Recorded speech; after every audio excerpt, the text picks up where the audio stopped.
మీరు ఘటోత్కచుడు సినిమా చూశారా? అందులో ఒక ఫుట్బాల్ ఏవిఎస్ ఎటు వెడితే అటు అతని వెంటే పడుతుంది. అందుకు ఆ ఫుట్బాల్లో రహస్యంగా ఉంచిన ఎలక్ట్రానిక్ చిప్ కారణం. అలాగే కట్టలు కట్టలుగా దొరుకుతున్న కొత్త నోట్ల వెనక కూడా ఏదైనా మర్మం ఉందా? ఉంటే అదేమిటి? 2000 నోటులో P32 అనే రేడియో ధార్మిక ఫాస్ఫరస్ ఐసోటోప్ ఉందన్న వార్త. 2000 నోటు ముద్రించేందుకు ఈ రేడియో ధార్మిక పదార్థాన్నే వినియోగించారని, అందుకే పెద్ద మొత్తంలో దాచిపెట్టిన కొత్త నోట్లు దొరికిపోతున్నాయన్న అనుమానాలు బలపడుతున్నాయి.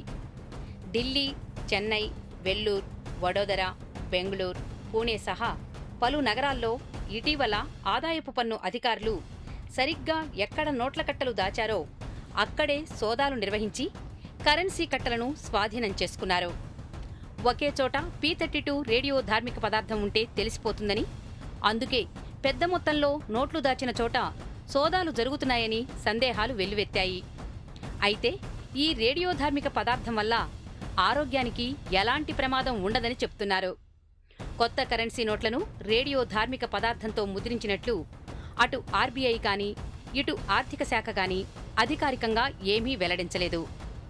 రెగ్యులర్గా ఉండే సెక్యూరిటీ ఫీచర్లనే తాజా నోట్లలో కూడా వినియోగించినట్లు ఆర్బీఐ వర్గాలు కూడా చెప్తూ ఉండటంతో ఈ రేడియో ధార్మిక వార్తల్లో నిజమెంతో తేలాల్సి ఉంది.